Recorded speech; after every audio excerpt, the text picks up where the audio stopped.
5 ارکان اسلام میں سے چوتھا رکن اور اعمال میں سے تیسرا، اور وہ آ گیا روزہ۔ ہمارے ہاں روزے کا جسم، ہم سارا کچھ جسم کو سمجھتے ہیں، بدقسمتی ہے، ہماری نادانی ہے، ہم جسم کو سب کچھ سمجھتے ہیں، ہم بھول گئے ہیں روح کو۔ کیوں؟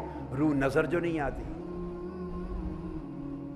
یہی بدقسمتی، جو شے نظر نہیں آتی اس کی خبر ہی کوئی نہیں لیتا، اور یہ خبر نہیں ہے کہ وہی حقیقت ہے، وہی حقیقت ہے۔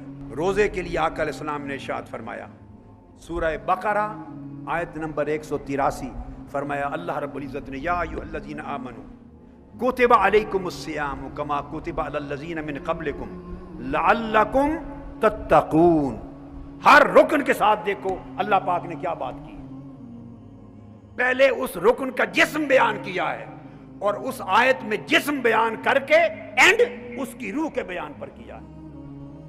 ہم نے سمجھ لیا کہ سحری کے وقت کھانا پینا چھوڑنا ہے اور غروب آفتاب پر افطار کرنا ہے، بس اتنے عمل کا نام روزہ ہے۔ قرآن مجید میں اللہ پاک نے فرمایا نہیں، یہ روزے کا جسم ہے، مجھے تمہارے بھوکے رہنے سے کیا حاصل ہونا؟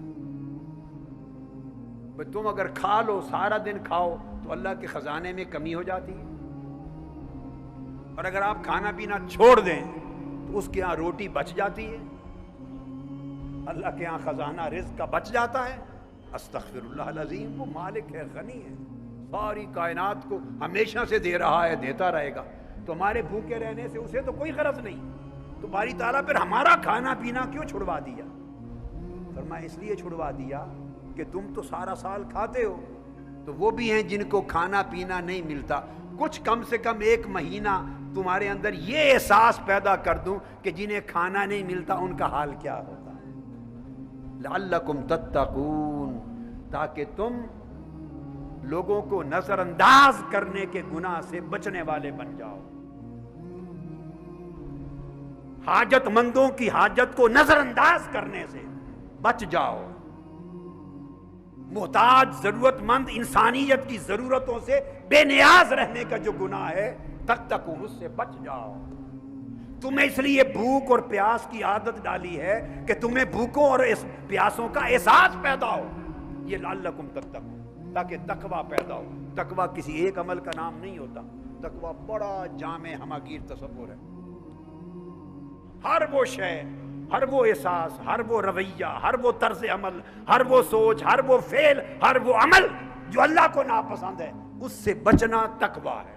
یہ کوئی ہاتھوں کی گنتی کے ساتھ 5-6 برے اعمال سے بچنے کا نام تقوی نہیں، ہر وہ رویہ، ہر وہ سوچ، ہر وہ فعل جو اللہ کو ناپسند ہے، اس سے بچنا تقوی ہے۔ لعلکم تتقون، یعنی کھانے پینے سے پرہیز کرا کے تقوی کا نام لیا۔ اور پھر آقا علیہ السلام نے فرمایا، پوچھا گیا تو آقا علیہ السلام نے فرمایا، من لم یدع قول الزور والعمل به لیس للہ حاجۃ فی ان یدع طعامہ وشرابہ۔ جو شخص روزہ رکھے اور جھوٹ نہیں چھوڑتا اور جھوٹی طرز زندگی نہیں چھوڑتا، فرمایا اللہ پاک کو اس کے بھوکے پیاسے رہنے کی کوئی ضرورت نہیں۔ یہ حدیث پاک صحیح بخاری کی، آقا علیہ السلام نے اس مفہوم کی وضاحت فرمائی۔ اور یہ جو ارشاد فرمایا کہ جو روزہ رکھے، آقا علیہ السلام نے فرمایا لیس الصیام، اگلی حدیث فرمایا ابن خزیمہ کی، صحیح ابن خزیمہ، لیس الصیام من الاکل والشرب، آقا علیہ السلام نے فرمایا روزہ صرف کھانا پینا چھوڑ دینے کا نام نہیں ہے، بلکہ انما الصیام من اللغو والرفث فإن صابك أحد أو جاهل عليك فقل إني صائم۔ روزہ صرف کھانا پینا چھوڑنے کا نام نہیں، روزہ ہر برے طرز عمل کو چھوڑنے کا نام ہے۔ فرمایا برے اعمال کو چھوڑنے کا نام ہے، لغو گفتگو کو چھوڑنے کا نام ہے، گالی گلوچ چھوڑنے کا نام ہے، بری زندگی، برے طرز عمل کو چھوڑنے کا نام ہے۔ حتیٰ کہ فرمایا روزہ یہ ہے کہ کوئی شخص تمہیں گالی دے تو اس کا جواب نہ دو، صرف یہ کہو میں روزے سے ہوں۔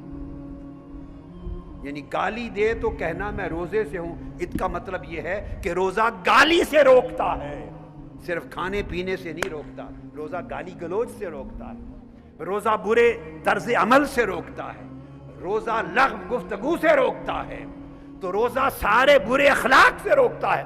اگر برے اخلاق نہ رکیں تو کھانے پینے سے رک کر کیا لیا؟ یہ روزہ نہیں.